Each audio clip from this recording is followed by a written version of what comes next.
Hello everyone, আসসালামু আলাইকুম। Welcome back to Rabbi's online grammar school. আশা করি সবাই ভালো আছেন।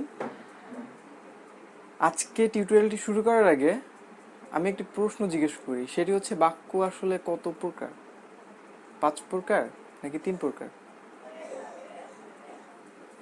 অবশ্যই যারা জানে না তারা বলবে যে বাক্য শুধুই 5 প্রকার, বাক্য শুধুই 5 প্রকার। আসলে না, বাক্য 5 প্রকারও যেরকম আছে 3 প্রকারও সেরকম আছে।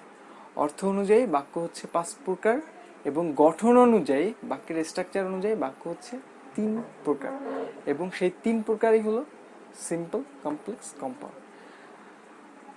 এসএসসি ক্লাস এবং এইচএসসি ক্লাসে যারা সিম্পল, কমপ্লেক্স, কম্পাউন্ড এই ট্রান্সফরমেশন করে তারা অনেকেই হয়তো বা জানে না যে আসলে এটি হচ্ছে বাক্যের একটি প্রকারভেদ।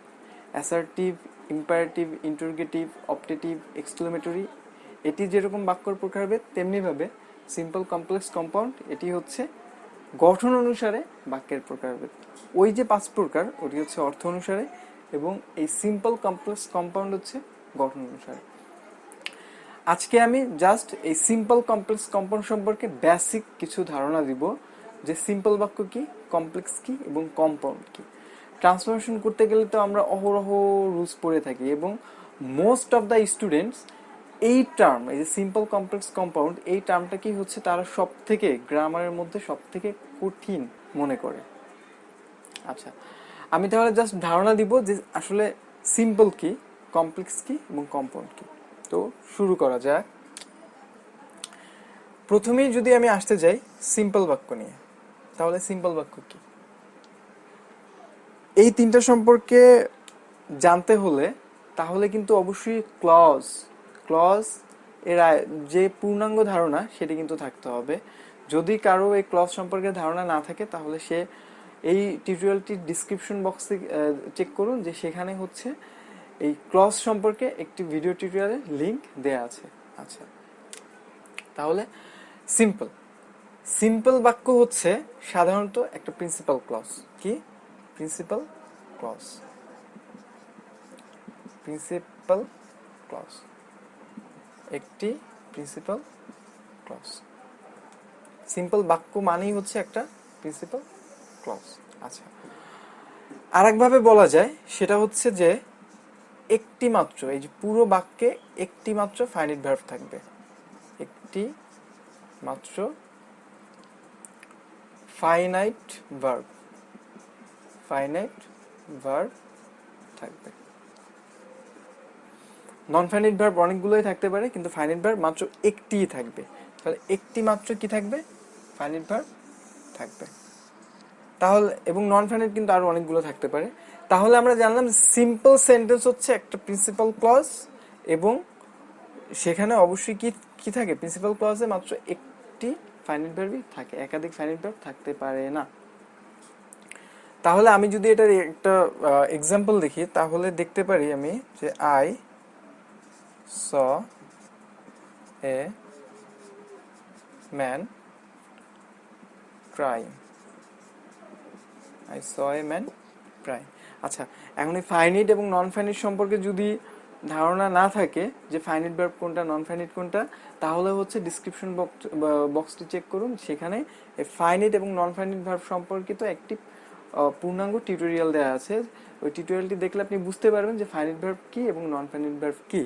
আচ্ছা, তাহলে প্রিন্সিপাল ক্লজ, আমরা জানি যে প্রিন্সিপাল ক্লজ হচ্ছে একাই একটি পূর্ণাঙ্গ অর্থ দিতে পারে। তাহলে এই যে সিম্পল সেন্টেন্সটি, সে হচ্ছে এখানে কিন্তু একটা পূর্ণাঙ্গ অর্থ দিচ্ছে, যে I saw a man crying, আমি একজন মানুষকে কাঁদতে দেখেছিলাম।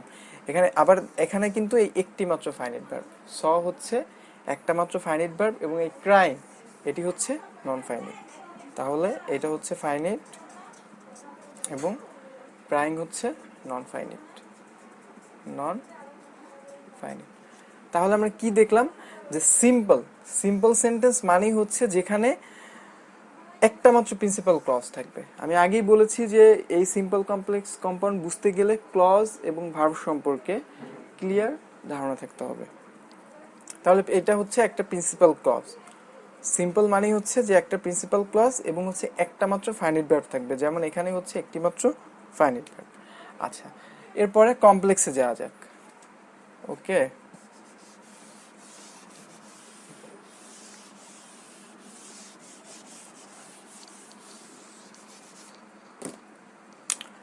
এরপরে যদি আসি আমরা কমপ্লেক্সে। আচ্ছা, সিম্পল তো ছিল সরল বাক্য। সিম্পল কি ছিল? সরল বাক্য। সিম্পলটা ছিল সরল বাক্য। ওকে, সরল বাক্য। বাংলা ব্যাকরণে সিম্পলকে বলে সরল বাক্য। এখন আমরা যাব কমপ্লেক্সে, যে কমপ্লেক্সটা কি। ওকে, কমপ্লেক্স সেন্টেন্স হচ্ছে কি থাকে? একটি প্রিন্সিপাল ক্লজ, একটি প্রিন্সিপাল ক্লজ। কমপ্লেক্স বাক্য কি বলে? জটিল বাক্য। কি বলে? জটিল বাক্য। কমপ্লেক্স সেন্টেন্স হচ্ছে জটিল বাক্য। আচ্ছা, তাহলে একটি প্রিন্সিপাল ক্লজ এবং একাধিক একাধিক এখানে এক বা একাধিক সাব অর্ডিনেট ক্লজ থাকবে। সাবঅর্ডিনেট ক্লজ থাকবে। আচ্ছা, সাবঅর্ডিনেট ক্লজ হচ্ছে যে ক্লজটা সাধারণত একা একা একটা পূর্ণাঙ্গ অর্থ প্রকাশ করতে পারে না, সে কি করে? প্রিন্সিপাল ক্লজকে অর্থ প্রকাশ করতে সাহায্য করে। মানে প্রিন্সিপাল ক্লজ এর সাথে সে রিলেটেড হয়েই, তার সাথে ওতপ্রোতভাবে জড়িত হয়েই সে হচ্ছে একটা পূর্ণাঙ্গ বাক্য তৈরি করে। তাহলে আমরা একটা জিনিস পেলাম যে প্রিন্সিপাল ক্লজ থাকবে এবং একাধিক কি থাকবে? সাবঅর্ডিনেট ক্লজ থাকবে কমপ্লেক্স বাক্যে। আর একটা জিনিস হচ্ছে যে একাধিক একাধিক ফাইনিট ভার্ব থাকবে। একাধিক ফাইনিট ভার্ব থাকবে। আচ্ছা, তাহলে একাধিক ফাইনিট ভার্ব থাকবে। এখন আমি যদি একটা এক্সাম্পল লিখি তাহলে কি হবে? তাহলে লিখতে পারি ওই যে আগের যে উদাহরণটা দিছিলাম যে I saw a man crying. তাহলে আমি ওইটা যদি এভাবে লিখি যে I saw a man who was crying. আমি একজন লোককে দেখেছিলাম যে কিনা কাঁদতেছিল। তাহলে এখানে I saw a man who was crying. তাহলে এইটা কিন্তু একটা প্রিন্সিপাল ক্লজ, কারণ সে পূর্ণাঙ্গ অর্থ প্রকাশ করেছে। এবং এই হু ওয়াজ ক্রাইং এটা হচ্ছে একটা সাবঅর্ডিনেট ক্লজ। তাহলে এখানে এই একটি এটা হচ্ছে একটা ফাইনিট ভার্ব, এবং ওয়াজ ক্রাইং সে কাঁদছে, এটা হচ্ছে একটা ফাইনিট ভার্ব। ঠিক আছে, এটা হচ্ছে তাহলে প্রিন্সিপাল এবং এটা হচ্ছে সাবঅর্ডিনেট ক্লজ। আমি যদি আর একটা এক্সাম্পল দেখাই তাহলে মনে হয় আরো ক্লিয়ার হয়ে যাবে। যেমন আমি আর একটা এক্সাম্পল দেখাচ্ছি, সেটি হচ্ছে যে ওই যে সহজ একটা example, if I saw her, যদি saw him লিখি, if I saw him, আমি যদি তাকে দেখতাম, ঠিক আছে, I would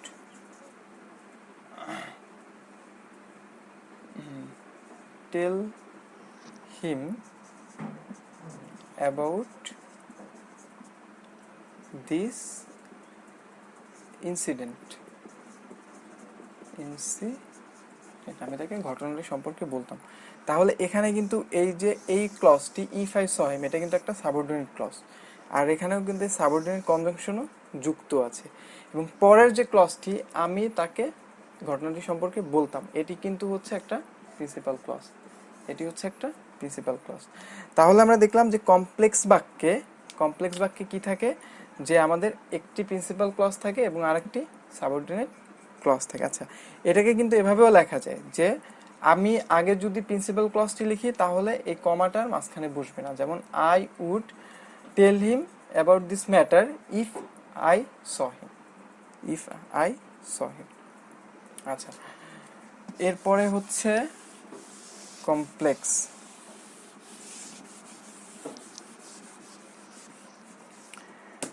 এরপরে হচ্ছে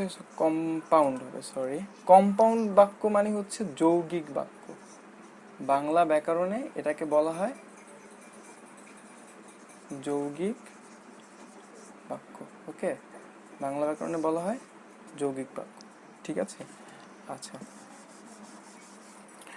তাহলে এই যৌগিক বাক্য এটা কি হবে, এটা কি থাকে, এটা কিছুই না, দুইটা প্রিন্সিপাল ক্লজ কিছু কোঅর্ডিনেট কনজাংশন দ্বারা যুক্ত থাকে। কি থাকে, দুটি প্রিন্সিপাল ক্লজ, যেমন এই যে প্রিন্সিপাল ক্লজ যোগ coordinate conjunction, coordinate conjunction coordinate conjunction গুলো কি কি, and or but yet ইত্যাদি। আচ্ছা, and or but yet ইত্যাদি। তাহলে একটা প্রিন্সিপাল ক্লজ থাকবে, তারপরে এই যে কোঅর্ডিনেট কনজাংশন থাকবে, তারপর হচ্ছে আবার আরেকটা প্রিন্সিপাল ক্লজ থাকবে, প্রিন্সিপাল ক্লজ।